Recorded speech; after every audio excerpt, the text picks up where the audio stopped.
बस्ती है और हम क्या गवर्नमेंट से एक्सपेक्ट करते हैं उसके बारे में जो है प्रधान जी बजट के ऊपर है सारा बेसिकली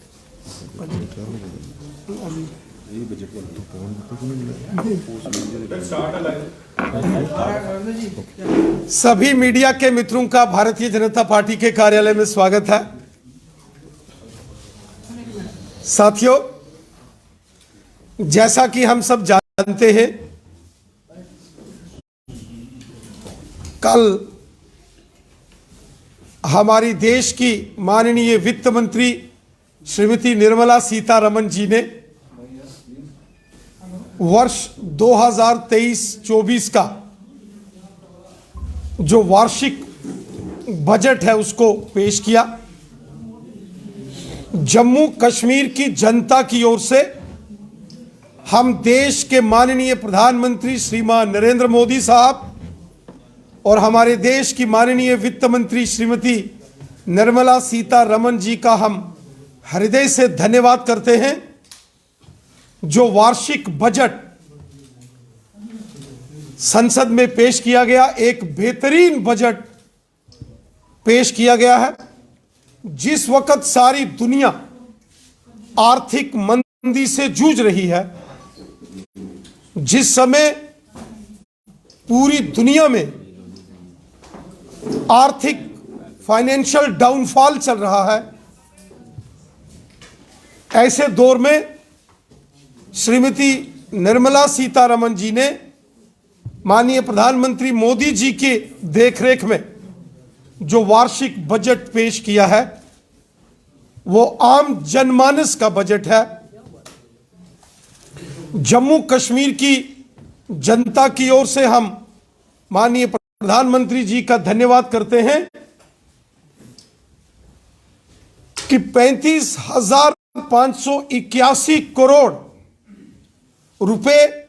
का आवंटन जो सेंट्रली स्पॉन्सर्ड स्कीम्स के संदर्भ में जम्मू कश्मीर को एक भारी भरकम फंड्स का एलोकेशन इस बजट के अंदर उसका प्रावधान किया गया है, जिसके चलते जितने भी सेंट्रल गवर्नमेंट स्पॉन्सर्ड प्रोजेक्ट्स हैं, चाहे वो हमारे रोडवेज के प्रोजेक्ट्स हों, पावर प्रोजेक्ट्स हों, रूरल डेवलपमेंट के अंदर बड़े प्रोजेक्ट्स हों, उनमें केंद्र सरकार ने इस बजट में जो फंड्स का प्रावधान किया है उससे जम्मू कश्मीर के विकास को और गति मिलेगी। जम्मू कश्मीर डेवलपमेंट की दिशा में और तेजी से आगे बढ़ेगा। इसके लिए हम माननीय प्रधानमंत्री मोदी साहब और हमारी देश के यशस्वी वित्त मंत्री श्रीमती निर्मला सीतारमण जी का धन्यवाद करते हैं। हम धन्यवाद करते हैं माननीय प्रधानमंत्री मोदी साहब का कि जिस तरह कोरोना काल में हमारे देश के अंदर 80 करोड़ लोगों को फ्री राशन उपलब्ध करवाया गया और 2023-24 के लिए भी एक वर्ष और प्रधानमंत्री गरीब कल्याण अन्न योजना के माध्यम से ये फ्री राशन की योजना को आगे बढ़ा दिया गया है। इससे देश के 80 करोड़ लोगों को, जिसमें जम्मू कश्मीर के गरीब लोग भी शामिल हैं, जिसमें प्रायोरिटी हाउस होल्ड है और जो अंत्योदय योजना के तहत जिनको जो फॉल करते हैं उन सबको इस फ्री राशन स्कीम से बहुत लाभ होगा। वहीं हम सब जानते हैं कि माननीय प्रधानमंत्री नरेंद्र मोदी साहब ने जो गांव-गांव के अंदर गरीब लोगों के मकान जो प्रधानमंत्री आवास योजना के तहत बनाने का एक बड़ा संकल्प लिया था, हर गरीब को घर, उसके चलते वर्ष 2023-24 में 79 1000 करोड़ 79,000 करोड़ रुपीस का आवंटन प्रधानमंत्री आवास योजना के लिए किया गया है, जो कि पिछले वर्ष के फंड्स एलोकेशन का 66% उसमें राइज है।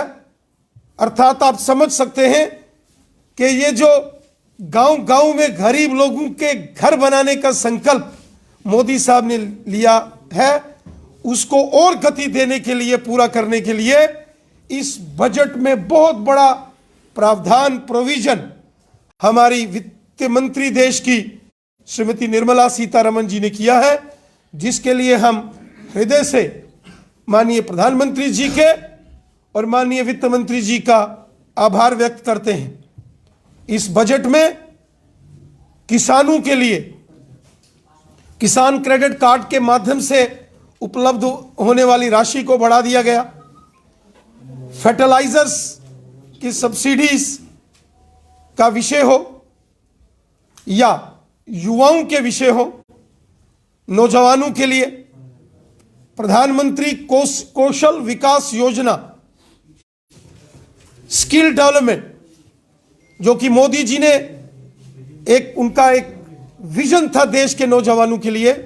स्टार्टअप्स, जिसके माध्यम से नौजवानों ने, जो नए एंटरप्रेन्योर्स हैं, उन्होंने कई जगहों पर अलग अलग काम खोले,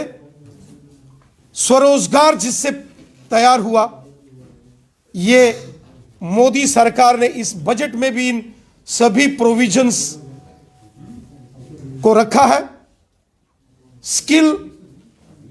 डेवलपमेंट की अगर बात की जाए तो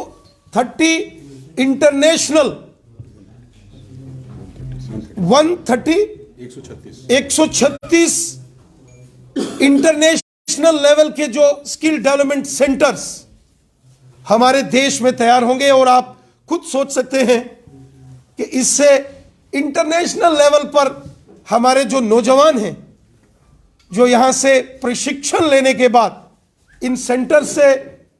ट्रेन होने के बाद इंटरनेशनल लेवल पर वो जो है उनकी काबिलियत बढ़ेगी और वो देश विदेश में नौकरी पाने की क्षमता हासिल करेंगे। इसी प्रकार जो कैपिटल एक्सपेंडिचर है, कैपेक्स, जिसका हम अक्सर जिक्र करते हैं, इंफ्रास्ट्रक्चर डेवलपमेंट में बहुत ध्यान दिया गया और कैपिटल एक्सपेंडिचर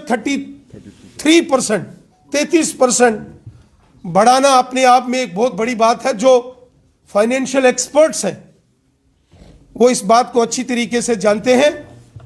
कि इंफ्रास्ट्रक्चर डेवलपमेंट में यहां नए नए प्रोजेक्ट्स, नए नए इंस्टीट्यूशंस का निर्माण होगा, वहीं रोजगार के बड़े पैमाने पर साधन उपलब्ध होंगे। रिक्रूटमेंट्स, जो नौजवानों को जॉब्स की अवेलेबिलिटी होगी,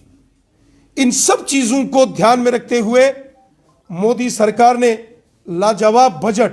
इस मुश्किल तरीन हालात में जब दुनिया आर्थिक दृष्टि से, दुनिया की इकोनॉमिक कंडीशंस गिर रही हैं, भारत 10वें स्थान से 5वें स्थान के ऊपर आया है। दुनिया की उभरती हुई इकोनॉमी भारत उभर कर सामने आ रहा है। और वहीं अगर आप देखेंगे तो रक्षा क्षेत्र में भी